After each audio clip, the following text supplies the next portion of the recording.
Try to remember what you had for lunch 3 days ago. Take a second.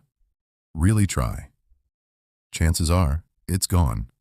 Not dramatically gone, just quietly, unremarkably gone, the way most of your recent life is. A blur of plates and screens and small talk, already dissolving before you even finish the meal. Now try something else. The smell of your grandmother's kitchen, a hallway from your childhood home. The exact color of the sky on some random afternoon when you were 9 years old, doing nothing particularly important at all. That one you probably didn't have to try for. It was just there, waiting, fully formed, like it happened an hour ago instead of 20 years ago. And if you sit with that contrast for a moment, it starts to feel almost unfair. 3 days should beat 20 years. That's not how time is supposed to work. Except your memory was never actually built to measure time. It was built to measure something else entirely. And once you understand what that something is, the whole unfair feeling mystery starts to make a strange kind of sense. Picture your life as a long hallway, with a door for every single day you've lived. If memory worked the way we assume it does, like a camera, quietly recording everything, frame by frame, every one of those doors would open onto something, a full room, a complete scene. But that's not what happens when you actually walk down the hallway. Most of the doors are locked, not destroyed, not missing, just never really furnished in the first place. You reach for last Tuesday, and there's nothing behind the door but a vague gray outline of a day happened here. You reach for a Wednesday from 9 years old, and suddenly you're standing fully inside it.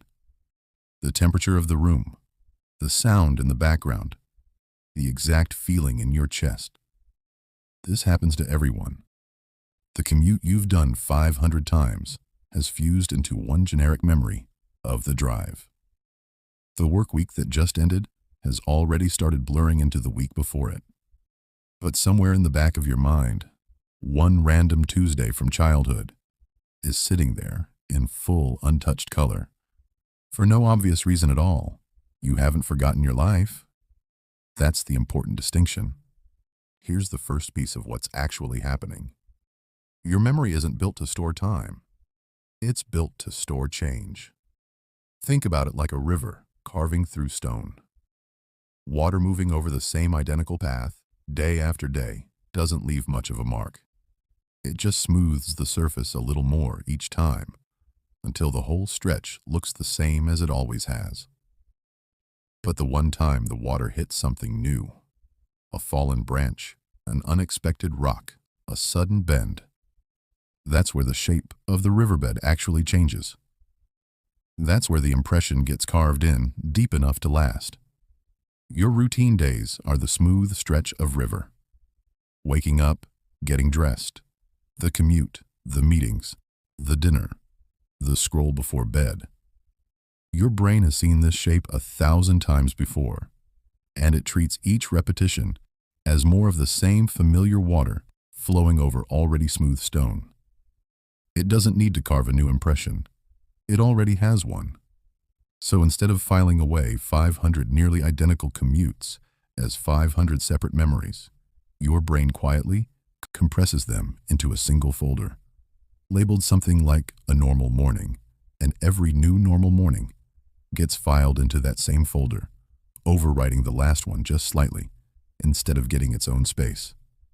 This is why an entire uneventful month can look back at you and feel like it barely happened. It's not that nothing happened. It's that nothing happened that your brain hadn't already filed a template for. But then, a first day at a new school, a strange, singular afternoon that didn't look like any of the days around it, a moment your body reacted to with actual adrenaline, actual fear, actual joy. That's the fallen branch in the river. That's the version of that day your brain has never seen before, and it responds accordingly. By carving, not smoothing.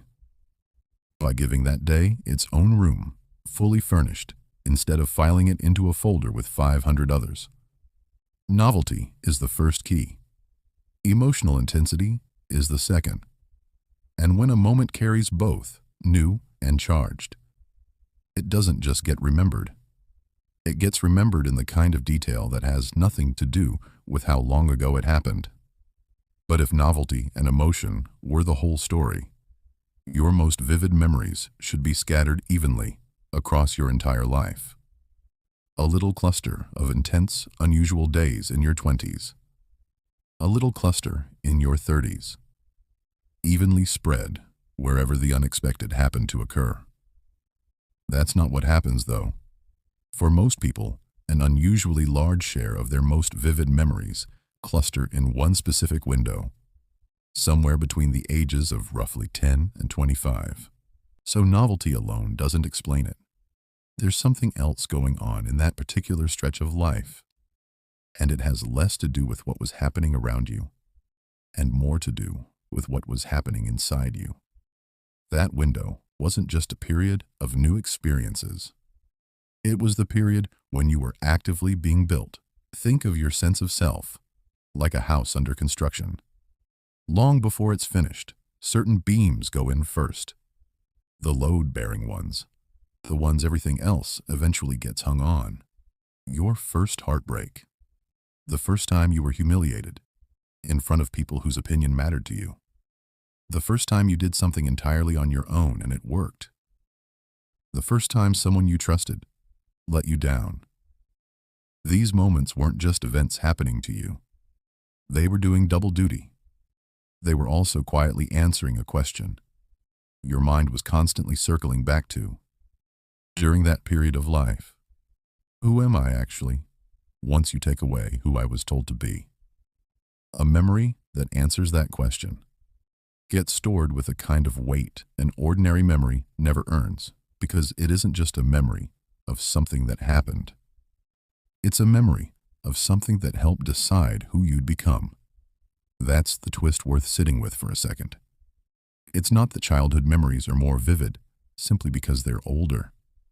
Plenty of old memories from that same era are just as gone as last Tuesday.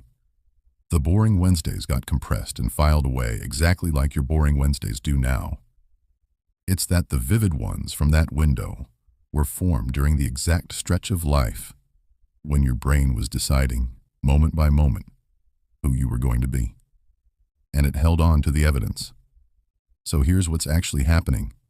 Every time a random afternoon from 20 years ago outperforms a day from last week, novelty and emotional intensity are what get a moment flagged in the first place as worth keeping instead of compressing into a template. That's the mechanism that decides. This one's different. Don't file it away with the others. But the identity-forming years are what explain why so many of your flagged, fully furnished memories cluster in that one particular stretch of your life, instead of being scattered evenly across all of it. That's the window, when the stakes of every new, intense moment were highest, because your brain wasn't just watching your life happen. It was using your life to figure out who you were. Put those two things together, and the picture gets a lot less unfair and a lot. So what do you actually do with that? The first thing worth letting go of is the fear that a blurry last week means something is wrong with you. It doesn't. A brain that remembered every commute in full detail wouldn't be a gifted brain. It would be an exhausted one, drowning in storage it never needed. The vagueness isn't decline. It's efficiency. Somewhere behind the scenes, your mind looked at an unremarkable Tuesday and made a quiet, reasonable decision. This isn't worth a room of its own, and it was probably right. But there's a real, practical lever hiding inside all of this. And it has nothing to do with trying harder to remember. If your brain flags moments as worth keeping based on novelty and emotional charge, then the way to make more of your present life stick isn't effort. It's disruption. Small, deliberate breaks in the smooth stretch of river. A new route home instead of the automatic one. A real conversation instead of a scripted one. A small, slightly uncomfortable risk instead of the safe, familiar choice. None of these need to be dramatic. They just need to be different enough or charged enough that your brain can't quietly file them into the same folder as everything else. This isn't really about memory, if you think about it long enough. It's about presence.